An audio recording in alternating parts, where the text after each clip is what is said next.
I think this it'll be fun. Is that a good angle? You can see it. Good.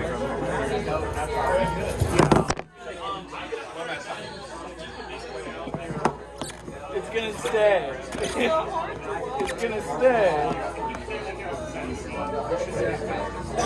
Okay.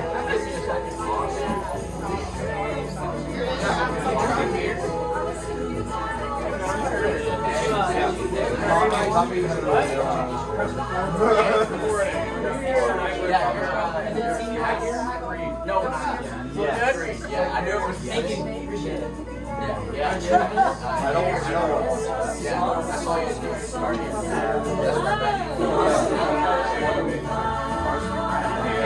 you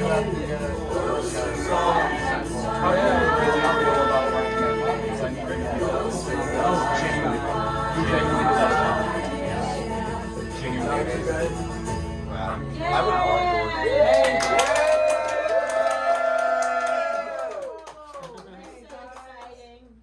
Thank you guys for being here. Of course. Happy birthday!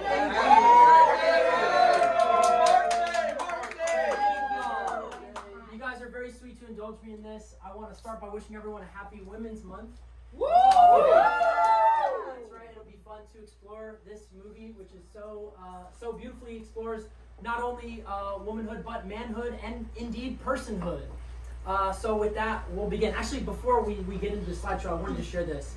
I'll be mostly engaging with themes from courses I was able to take from Barnard College in New York. I found out recently that Greta Gerwig went to Barnard. And I found out recently that she was an English major there. And I found out as well that the professor who taught me the stuff I'm about to share with you was teaching there when Gerwig was studying there. And so, by the end of this presentation, you may feel the way I do, which is that it's kind of likely that Greta Gerwig was perhaps taught these very same things by the very same professor that I was taught, because this stuff maps really, really interestingly onto this film. And I appreciate, again, y'all so much for giving me the time to do this. Thank you for coming.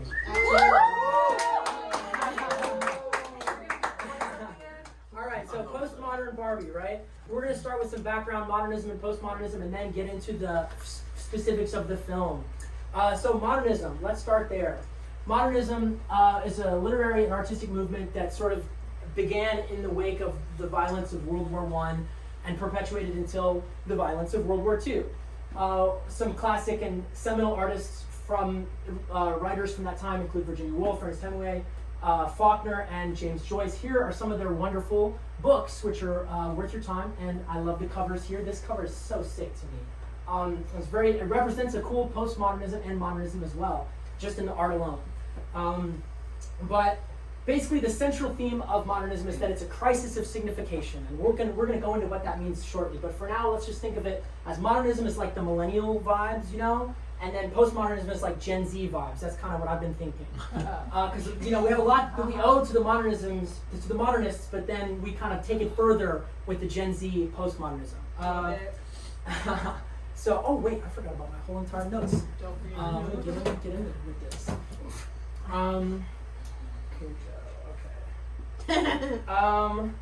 So basically, both art and the world were run by old white dudes for centuries and centuries, and this was not so much the vibe for a while. They maintained art and the world very carefully in order to uphold the structures of meaning that they created to stay on top. Structures like patriarchy, colonization, white supremacy, capitalism. And so they're in charge. So what did they do while they were in charge? What kind of things did they make happen for us? Well, one of them is World War I, right? 16 million people dead, right? 1917. That's a staggering number even now, and it was an unprecedented concept at the time. There was never such a global struggle with such dire and gruesome results as World War I. And so artists realized this, and they said that we need to deviate from the types of things that these old white men who are in charge are telling us we should do. Because last time we listened to them, 16 million people died. So let's try something else, right? So they deviated from those things and they figured out that in order to truly divest from the colonizer, we need to abandon the language and systems of meaning making that he passed down to us, right? So we need to just completely abandon that whole thing. So in like an art class or a poetry class, the father, who we'll use as an example, we're going to call the whole ruling class the father today. So in a poetry or writing class, he might have told you to write a poem like this. My love is like a red, red rose, right? Or something similar. How shall I compare thee to a summer's day, right? So we did this for so many years, and then the father led us to these horrible, horrible things, and he kept oppressing people and keeping people down. And so we decided to say, maybe let's try something else. Maybe something else is a better signification of beauty than a rose. Maybe this is not only boring, but also harmful, right? And further, the question came up, how can you write about beauty in such a simple way when there's so much suffering in the world, right? Maybe we need to shift our entire role as creators and artists. So this is why we describe modernism as a crisis of signification. So we had to get rid of the rose. So that's the wrong button. So modernism's crisis of signification. So we needed a new symbolic economy because the old one was elitist and discriminatory and led to a bunch of pain for a bunch of people and kept elitism in art. And so they did this in order to try to destabilize the binaries that the father passed down to us. Binaries like white and black, man and women, gay and straight, west and east. These binaries may first seem like opposites, but in fact, they flip dangerously into hierarchies where often, always, the thing that's most like this guy is going to end up on top. The men are going to dominate over the women. White over black, straight over gay, west over east, etc. So we reject these structures in order to try to re-stabilize these binaries and create equality. But when they reject these structures, they realize something. They realize, what does a rose actually have to do with beauty to begin with? Somebody just said that. Somebody just came up with that. There's no actual connection besides something that's been constructed. And so if it's been constructed, then it's arbitrary. So if there's no inherent meaning in the relationship between roses and beauty, and then in general, we can say that signifier, which is in this case a rose, and signified, which is the concept of beauty, then there's no general connection between those, any signifier and any signified. It's all constructed, so it's all arbitrary. And so we can move away from it for that reason. So what modernists did was they flipped the script on these common connotations in order to destabilize the structures of the father, and they found artistic value in things that the father had never found artistic value in, and used to think of as not artistic, and they said, screw you, we're going to make it actually artistic. Your old idea is whack, let's try something new. And so here's an example of old meeting new, right? So here's a painting, it's an old painting. It's something I did a long time ago. I know, I'm part of the problem, right? I'm sorry. But so this is the idea of art forever, basically. And then, several hundred years later, we get this. A fabulous work of art that made more people mad than almost any other piece of art in history. This is an infuriating thing for people. The idea that you walk into a museum and you see this in one room, and then you see a urinal in the next room was infuriating for people. But at the same time, look at it. It's kind of cool, right? It looks kind of sick. And even if it didn't, it represents a really cool inversion of the traditional idea of beauty, right? Art is supposed to be beautiful, and this is art. So is this beautiful? Marcel Duchamp thought so, right? Here we go. Okay, here's a little map that I made. And I have a laser pointer, which is fun. So here's the traditional way of going. The father structure is the traditional way of being. These are our basic gender roles. Men connote strength, intelligence. Women connote emotionality. White connotes pureness and goodness, and black connotes darkness and evil, right? These are just the traditional structures. Modernists decided to invert this. And so we get writers like Hemingway writing about these sort of emotional, fragile men dealing with their fragile masculinity. We get writers like Virginia Woolf writing these incredible, strong, intelligent characters, female characters that are central to their narratives in books like Mrs. Dalloway and To the Lighthouse. We also get black excellence all across the American South written about by wonderful writers like Toni Morrison and Zora Neale Hurston and everything.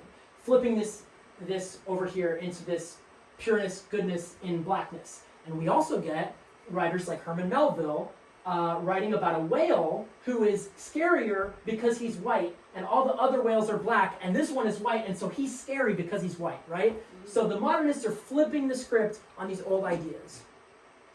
Here's a quick quote from modernism, from a wonderful play I'd love to read to you. This is a play called Dr. Faustus Lights the Lights. is an example of some of the themes of modernism. I'll read this to you briefly.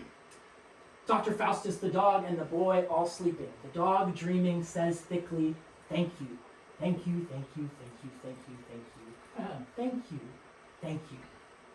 Dr. Faustus turns and murmurs, man and dog and man. Each one can tell it all like a ball with a caress, no tenderness. Man and dog, just the same, each one can take the blame. Each one can well tell it all as they can, man and dog. Well, man and dog. What is the difference between a man and a dog? When I say none, do I go away? So very interesting and very different kinds of writing, right? Very different style of even wording things from the modernists. So let's bop to the postmodernists, right? So big surprise, nothing got better. It in fact got worse. World War II. So we get atomic bombs now. So we were so sad about World War I, and then it got even worse. Some of our wonderful artists and writers from this time include Joan Didion, Don DeLillo, Don DeLillo, Marilyn Robinson, Thomas Pynchon, Toni Morrison, and my personal favorite, the Dallas-Fort Worth Airport. To be honest, it's very beautiful, isn't it, in its symmetry. I love it, and the big three right here. I love that.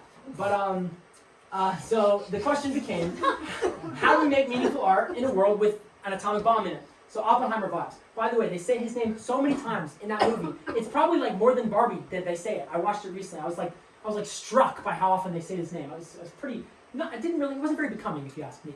So modernism, we get sad because not only do we have all this violence, but we also have a failed attempt to subvert the violence in modernism.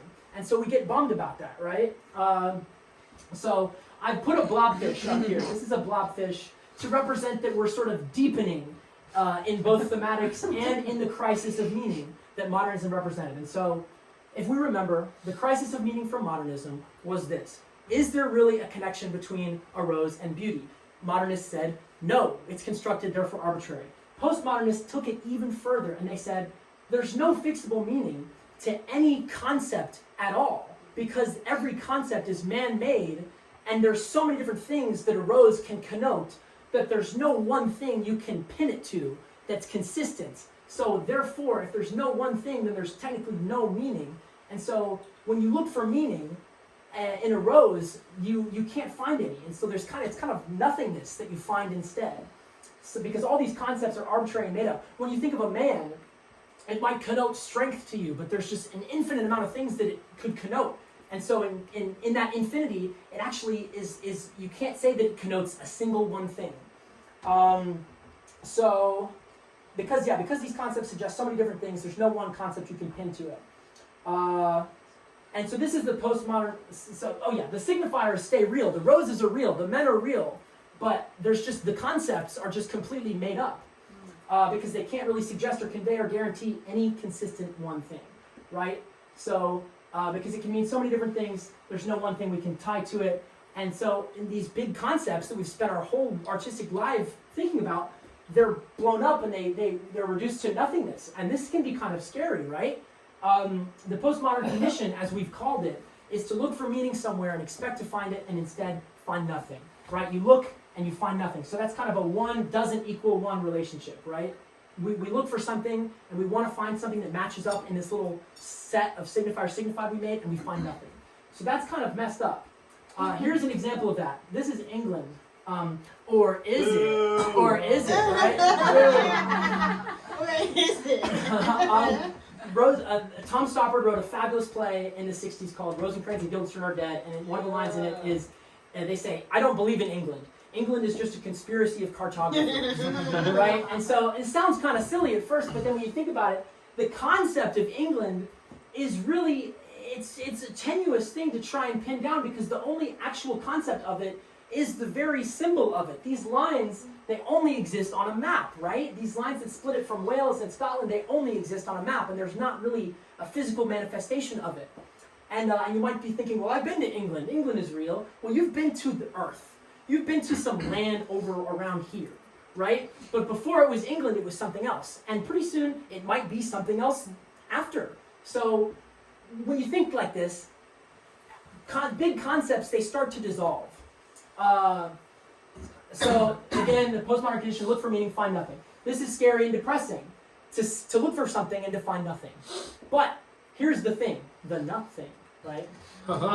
This nothingness actually is kind of cool because it represents an exit from the structure that's been harming us for so long of the signified and signifier relationship. If I tell you that a man is strong, that leaves a lot of us out. If I tell you a woman is X, this person is Y, it leaves people out.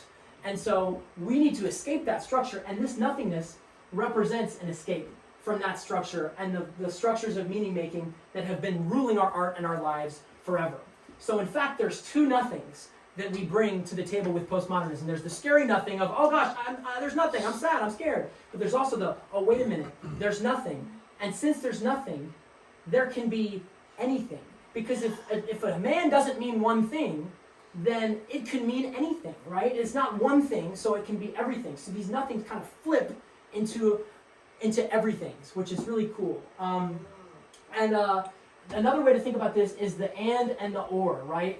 So instead of having the harmful or of a binary like white and black where you have to fit into one, and if you're not in one, that means you're in the other because you only have two options, we think of the and, right? There's salvation in thinking of not a black or white, man or woman, but man and woman, right? Here's a little chart to sort of help us figure it out. Here's my charts from earlier, the inversions of modernism, and then here's what we can think about it with postmodernism. So instead of any signifieds at all here, we have nothing. We have these X's, but the X's are purple, right? And if a man means a purple X, and a woman means a purple X, then all of a sudden, boom, the signifieds are just gone and completely, passé. They don't mean anything. And then the X's kind of shift around, and they can kind of become whatever they want. Because if a man and a woman mean the same thing, that's very different than a man meaning this strict thing and a woman meaning this strict thing. And so all of a sudden we have accessibility and space for people who don't fit into these perfect ideals of gender and other binaries, right? And so we have the kind of a collision and an infinity and an everythingness that takes the place of that nothingness, which is pretty redemptive and pretty exciting for a person who feels like they don't fit into one of these boxes. And so you get happy and fun things. And it really kind of opens it up because if there's no meaning, then who cares? You can do anything, right? So this is pretty freeing. Pretty freeing for people. And so in the concept of art, we can think about it like this, right? Poems and novels and paintings, they moved away from writing to have one meaning.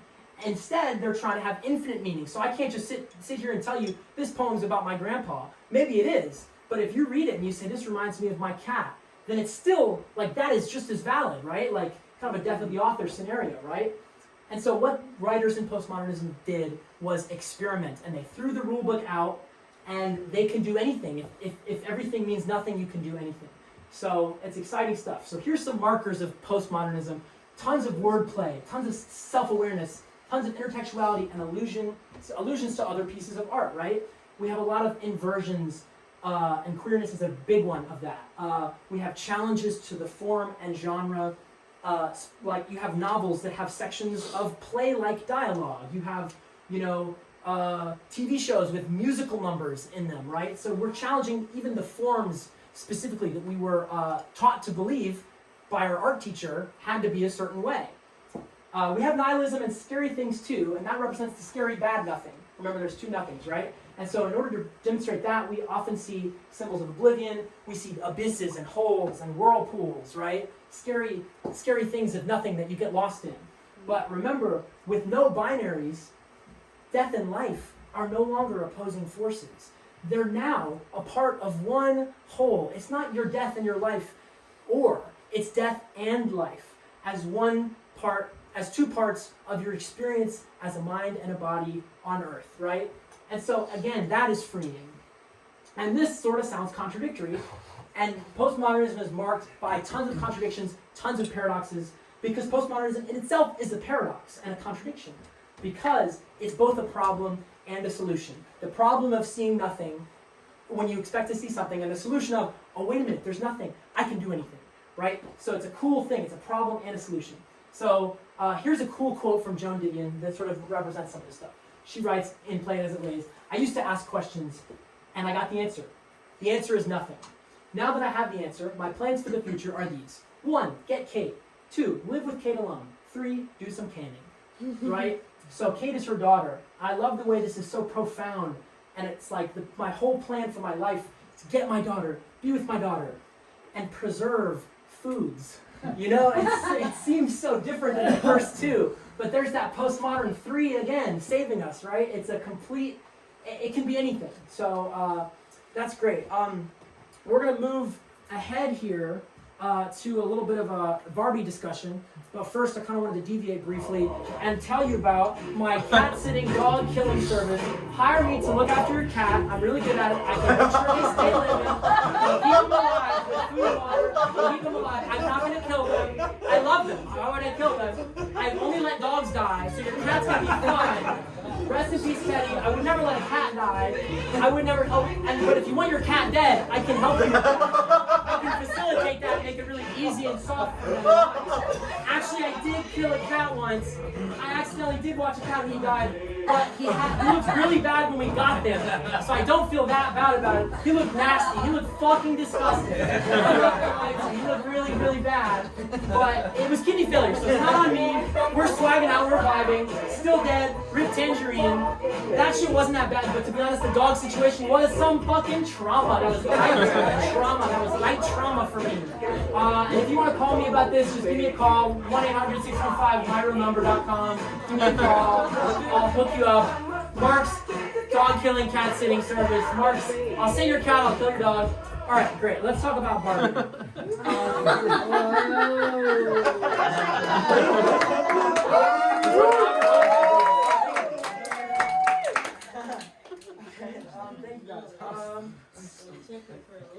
Here we go. So we're gonna start at the beginning with Barbie. The film opens with this line: "Since the beginning of time, since the first little girl ever existed, there have been dolls, but only baby dolls." Right? So immediately we have the imposing will of the father telling girls that all they can do is be mothers. Here's a toy, you child. Pretend to be a mom. Be a caretaker in your leisure. Right? It's pretty restrictive. And so right after that, the big Barbie comes up and the girls freak out and they destroy violently their dolls. And so it's a cool thing to see the traditional nurturing nature of motherhood be completely inverted. These little pretend mothers pretend killing their pretend daughters, right? So we start in this cool mode where we're already establishing that there is a old guard that has power over us, but we're also deviating from that old guard and inverting the symbols. So that's a very modernist thing to do. So the Barbie movement and moment is a movement away from that father structure towards modernism. And Barbie came out in 1959. This is a time when modernist art was still being made. So it's kind of not too far off there, right? And so for the next little bit, we're going to consider the Barbie doll a signifier, which signifies the concept of womanhood. Right? That's going to go great, I'm sure, right? So baked into this Barbie equals woman relationship, there's a lot of binaries. There's binaries of doll or human, right? Representation of something, the reality of something, and even more generally, fakeness versus realness. So we can liberate from that fakeness and realness later with Barbie, but the question at the beginning of the movie is this: what happens to a conscious being if their entire identity is predicated upon being on the fake side of a fake, real binary, right? How are you supposed to make sense of your life that way? Being a symbol of a thing instead of a thing. That's kind of crazy to be put in that position, right? So Barbie, in the beginning of the movie, she's stuck. I'm so sorry. How many of us have seen the movie? Who's not seen it? Who's not seen it? Willem, you haven't seen it.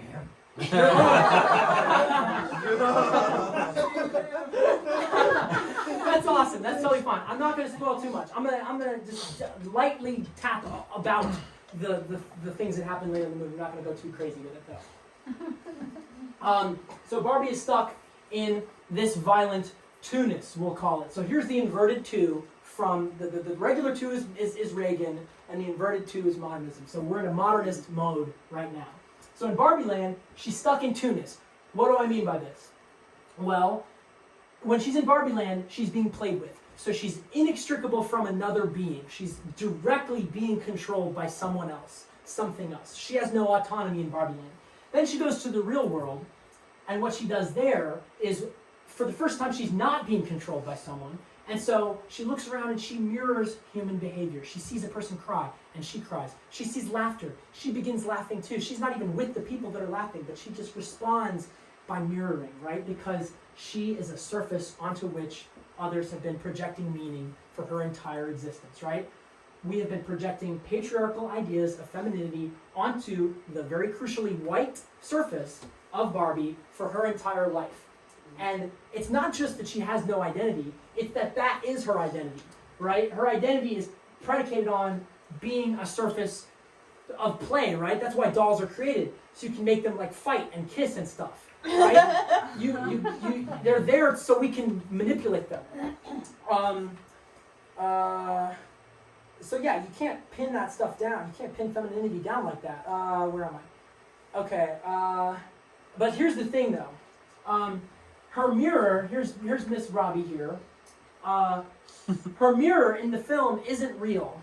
And so she is unable to reflect herself, despite making a living off of reflecting other things, right? So she can't develop interiority under these conditions. She can't establish a relationship with herself as a Barbie and a person. And so one here, like in postmodernism, one doesn't equal one. Barbie looks in a mirror and she wants to see herself and she sees nothing. That's the postmodern condition. To expect to see meaning, to find none. She looks and she sees nothing, right? That's a great picture. There's other pictures of this moment where she looks like death, actually. It's really creepy. She looks like a tarot card you do not want to draw. But that's kind of what we'll move into here. The film has a lot of interesting contradictions, and we'll go through these kind of quickly, I guess. Barbie land is a matriarchy, and yet the hands that control the Barbies are born under patriarchy. And so the patriarchy lurks beneath the matriarchy in a really interesting way. And so that kind of explains how Ken spends the beginning of the movie trying to get with Barbie, trying to hook up with Barbie, even though he doesn't even know what that is. He doesn't even know what he's possibly doing. He has no genitals, he couldn't do it anything even if he wanted, and yet he chases her because the hands that play with him are born into patriarchy. Another interesting contradiction. Barbie land is this paradise, as they are they're positioning it as a paradise. And yet, famed director Werner Herzog watched only the first 30 minutes and said this. He said, you can witness sheer hell as close as it gets when you watch this movie. Now, at first you think this is a roast, but it's not a roast. He's describing Barbie land as hell because it is hellish, the conditions of Barbie land. It is endless repetition, every day the same. No consumption. You drink and there's no water. You eat and there's no food. No genitals, no sexuality. You have no privacy. There's no walls in Barbie land. You are trapped eternally as a lifeless vessel, being controlled and being acted out. You know, other people's ideas. You're being. It's kind of a demented thing to be trapped in. You know. And so Barbie is suffering here, even before she begins to notice things are different and things are wrong. And yet, she's suffering even before things go wrong, but yet she only ever wants things to stay the same. She, as a vehicle of these problematic structures, she is participating in the, perpetuation of them, right? Even at her own,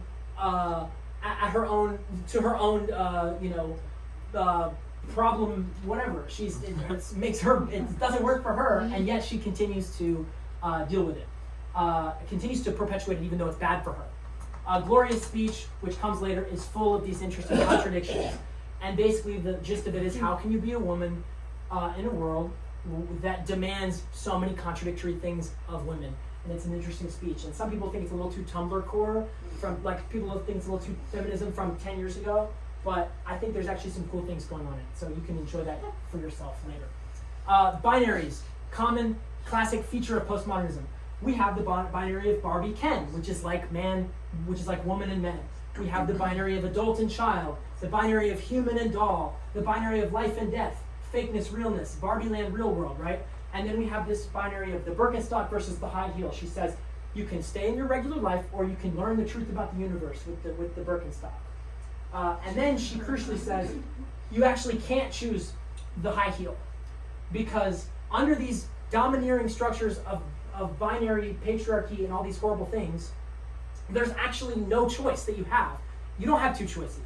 If you're not a woman, you're a man. If you're not Western, you're Eastern. If you're not gay, you're straight, right? If you're not, you don't get choices. And so Barbie doesn't get a choice in this moment. The film references a lot of interesting works, and we won't go through all of them at all. But here's some of the things, here's some of the stuff that it references both directly and indirectly.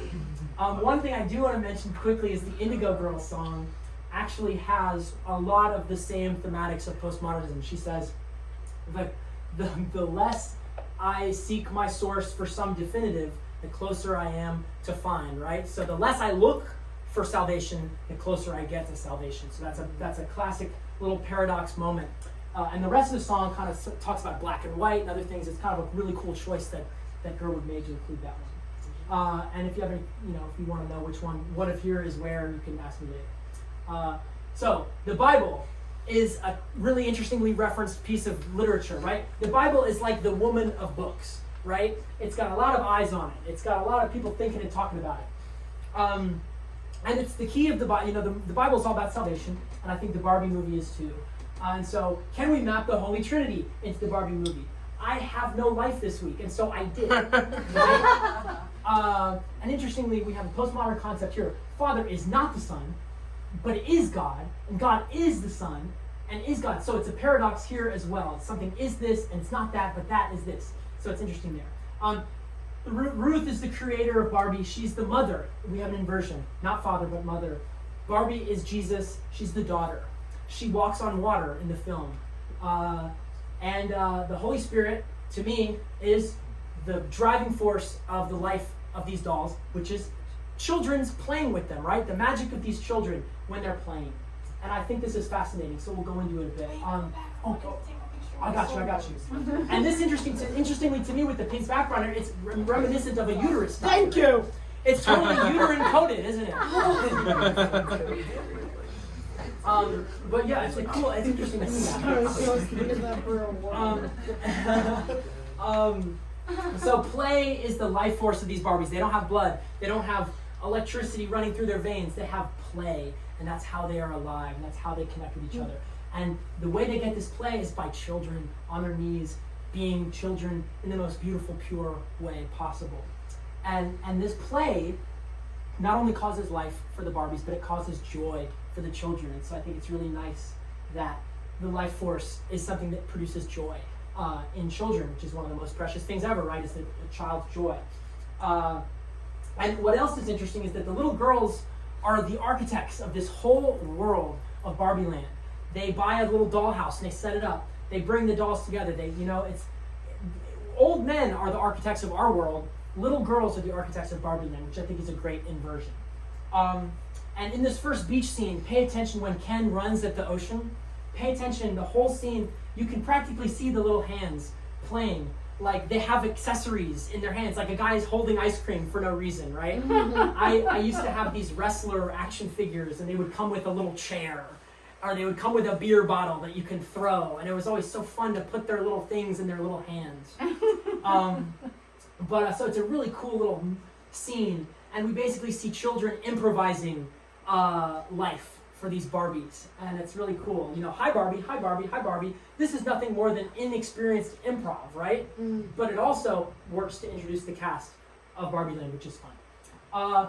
What else is cool is that the magic of these children, it's not gendered. When the Kens are in power, later on, Ken becomes a toy that's a sensation in the real world.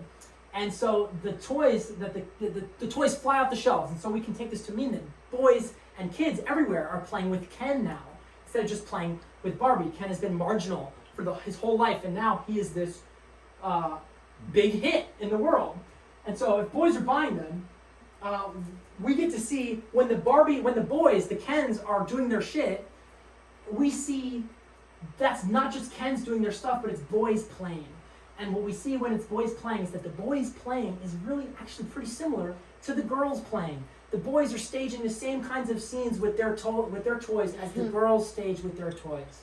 And so here we sort of move towards that purple infinity of not a girl, not a boy, but what you really are is a kid. right? You're not. What you're a child. What gender role? You know what I mean? Like you're a child more than you're anything else. And so we see that with this stuff. Play in general has some other connotations in the film. The sets of the film are all built with wood and paint. They ran out of pink paint in the whole world making Barbie. There was no more pink paint on Earth when they made this movie. And it's a sort of a contradiction because in the realness of these sets, they kind of look a little bit fake, right? You see things fly by and you see the strings pulling them. You see the this sort of behind the scenes with it. Another element of play is that the film is kind of like a play. Acting is featured in it. Hamlet is kind of an important connector because Hamlet's about this guy who's searching for meaning in a world that's messed up. Same with Barbie. And also, just like Barbie's the most famous depiction of a woman in this world, Hamlet's the most famous play in the world of plays. And there was one other thing, I'm not going to mention it. I don't even remember it. Wordplay is another super important element. Just watch and listen because so many things are phrased weirdly and interestingly in the film. It's a very subversive movie. The classic subversion is a matriarchy instead of a patriarchy. That's sort of a modernist inversion, right? We see a lot of homosexuality and queerness, which is an inversion of heteronormativity. Barbie is not attracted to Ryan Gosling's Ken remotely. Remotely. Notice how little interest she has in this man who's made famous from his beauty, right? She calls him superfluous. What is Barbie's deepest, most intimate connection in the film? It's with a woman. It's with Gloria, a woman whose husband is, interestingly, pretty absent. He's about the most minor character in the whole film. And you just, when they interact, you see how deeply they connect, Barbie and Gloria. And that's a subversion. Most movies would have you believe the man and the woman and the man are gonna end up together. Not this one. One interesting thing about Gloria and Barbie, I love a scene at the end of the movie. Gloria does Barbie's makeup for her. And so here's a multiplicity again. A good nothing, a bad nothing. There's bad makeup and good makeup. The bad makeup is what was printed on her face by the patriarchy to sell dolls, right? And yet she's sad to be without it. Her beauty fades, quote unquote, as the movie goes on. But Gloria later restores this beauty for her in this beautiful, intimate ritual that could be taking place between a woman and her daughter. It could be between two friends. It could be between two lovers. It could be any relationship of physical intimacy. But what this represents for Barbie is that not only does her interiority fail, she can't see herself in the mirror, but when her beauty fails, her value as a surface fails too. And so she has no value at all in her mind, and that leads to her breakdown, right? Yeah, as I said, not the patriarchy makeup, but loving makeup applied by someone who loves and cares for her. The same thing, makeup can carry two very opposite meanings. That's super postmodern, right? And in this moment, she ascends from dollhood to womanhood, and she says, I feel like a woman already, right?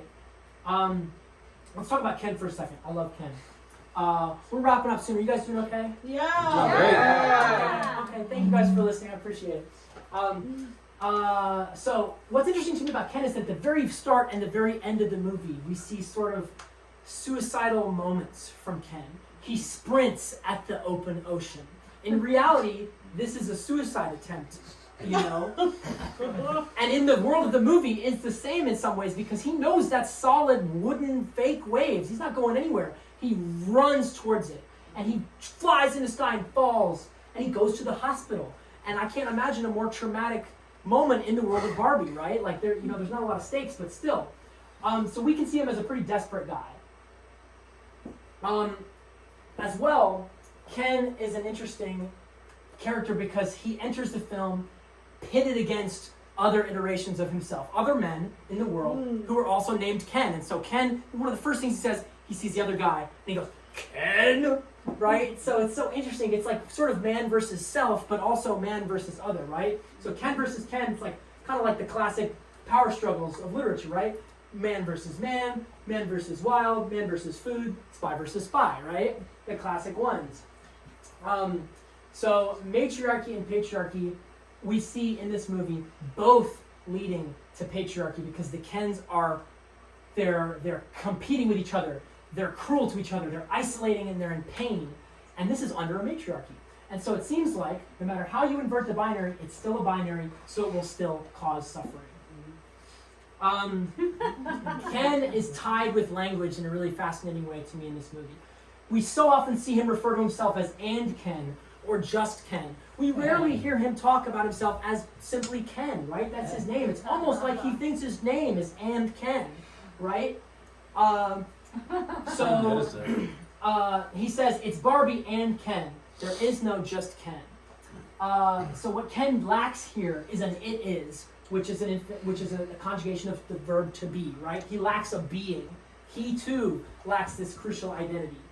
I'm not doing anything or anything. What are you doing? We have Barbie in a scene. Somebody says, Miss Barbie, and she goes, it's just Barbie. And then Ken feels marginalized as just Ken. So here we see again the same just being something liberating for Barbie. It's just Barbie versus something that's really reductive and painful for Ken. I'm just Ken. Nobody likes me. I'm just Ken. You know? But then the same multiplicity happens in the Ken song. Because at the beginning he says, I'm just Ken. Nobody likes me. I'm just Ken. But then by the end, they're gathered together celebrating the fact that they're just Ken. They don't have to be anything else. That's all they are. It's an anthem for them. Okay, real quick, I want to do some Moby Barbie stuff because I freaked out when I saw this in a commercial. I freaked out. This is real promotional material. I freaked out. The whale is pink, right? It's not the white whale, it's the pink whale. Briefly, Hi Barbie and Call Me Ishmael, the protagonists of these novels, these stories, they each have this sort of name catchphrase. But they're interestingly different. Call me Ishmael is a command. It's a masculine demand. Call me this, do this, right? The man makes you do something. Hi Barbie is it's like an aloha, right? It means yes and no, hi and bye. You say hi Barbie and she goes, hi Barbie. I was in France recently and they all say, ça va? And you respond, ça va? It's a 1 = 1 kind of a scenario. You just respond with an equation, it's like an equality rather than another thing. Both of these stories defy the genres that they are a part of. There's moments of song in Moby Dick. There's moments of song in the other thing. They are all over the map, defying the genres. What a normal movie might have supposed to be, what might have been right or considered right in the olden days, right? Pink and white are interesting figures because pink represents this sort of femininity that has been projected onto Barbie, much like I am projecting pink onto this white sheet. Barbie, her whiteness is merely a surface onto which we project this femininity, right? Both movies deal with wholeness and they deal with disability. Barbie crucially loses her feet. They grow up from here and then they go down, right? The same thing happens to Captain Ahab. He gets his foot bitten off by a whale, and it sends them both on this crazy journey in order to recover their wholeness, which has been permanently, irrevocably messed up. And both Moby Dick and Barbie are very gay. Tons of gay stuff going on in both, which is super fun. Super fun. We're got just a few more slides here. We find the connection with other people to be a source of redemption in the end of the film here. For Barbie, at the end, this moment, I won't spoil it, but take my hand, now feel. She embraces the hand of another woman, and she's able to see the life of women in the world. Not just one woman she connects with, but all women she connects with. And it's a beautiful moment. Now, Ken has a similar moment of transcendent salvation through the connection of hands, right? In the song, they sing, put that manly hand in mine. Hey world, check me out. I'm just Ken, right? So he's inverted the just Ken to be good, but we see here the manly hand in mine. So we have the manliness, but we also have the traditionally effeminate connection and physical intimacy, right? And so he has found salvation in the space between these manly things and these womanly things.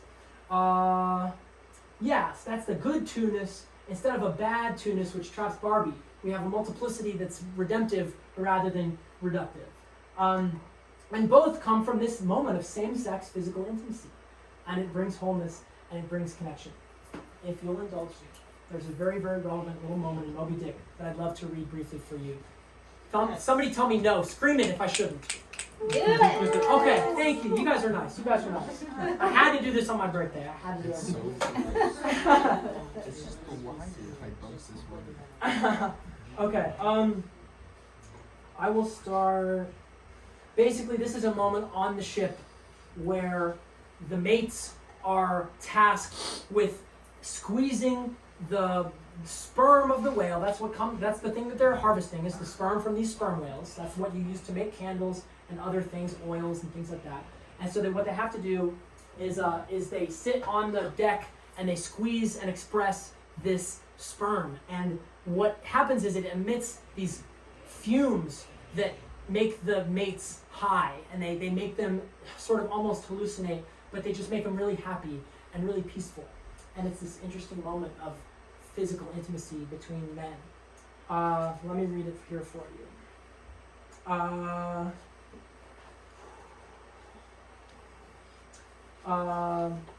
As I sat there at my ease, cross-legged on the deck, after bitter exertion at the windlass, under a blue tranquil sky, the ship under indolent sail, gliding so serenely along, as I bathed my hands among those soft, gentle globules of infiltrated tissues, woven almost within the hour as they richly broke to my fingers, and discharged all their opulence, like fully ripe grapes, their wine, I snuffed up that uncontaminated aroma.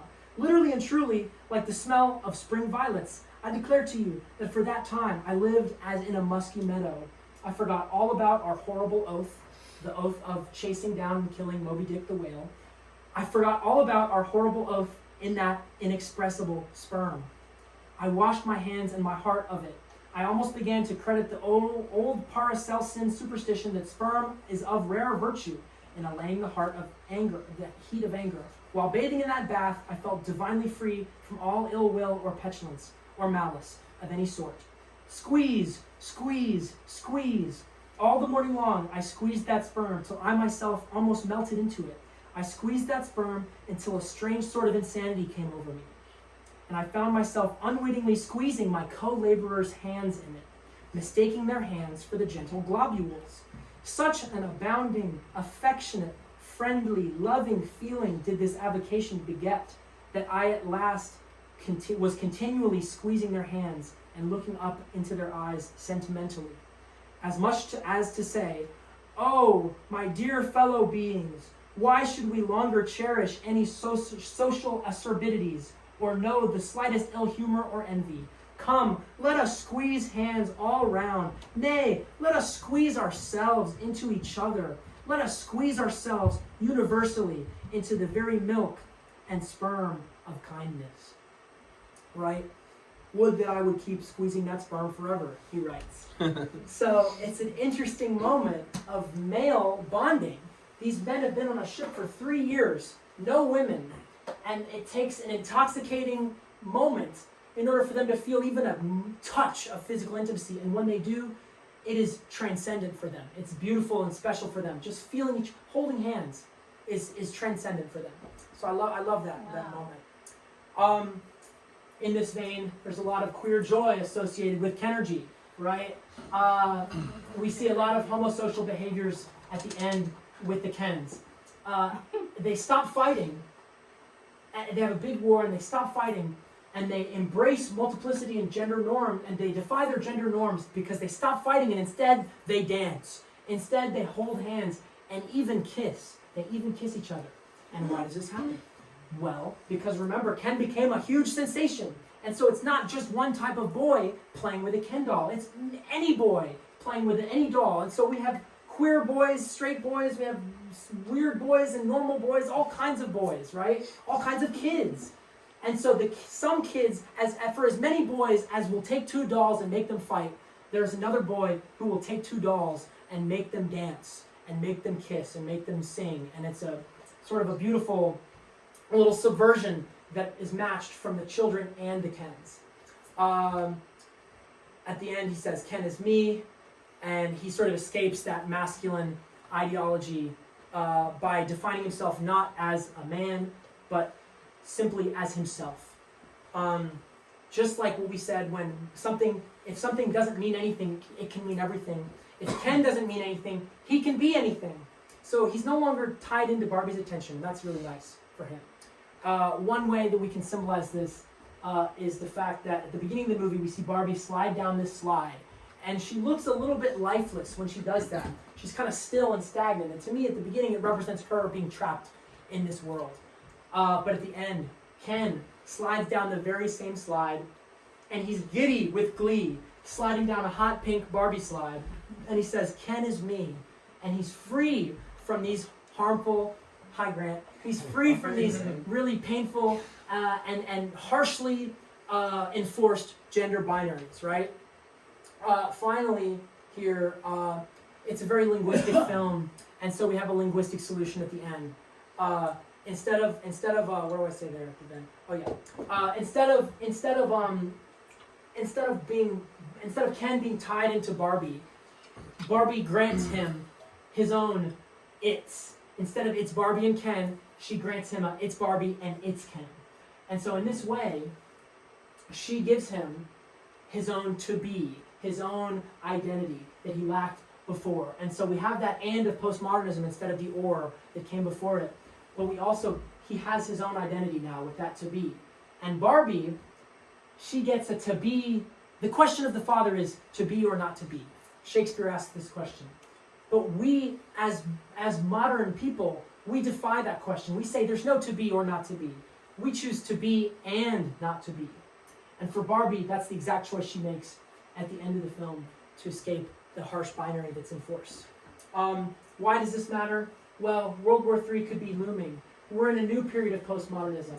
We have postmodern memes, postmodern TV shows, all kinds of things that reference other things, all kinds of really rich and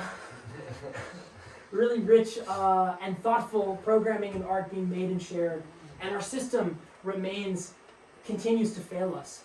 And so it's our job as artists to find strategies to resist this failure, to find strategies to resist the structures that came before us.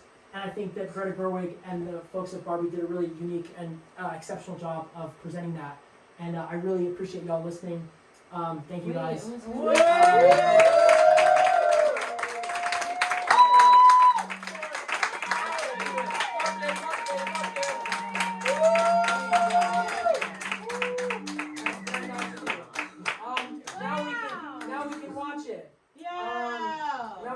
Okay. Intermission. All right, what's this? Oh, I'm so sorry. Margaret Vandenburg. Margaret Vandenburg. Wow. I'm illuminated. Are you illuminated? Yeah, some of it, like, I was going to say, don't support I wouldn't do it. I've seen the movie. I wouldn't do it. But I didn't ever think about like half of that. Thank you. Thank you. I got my face on it too.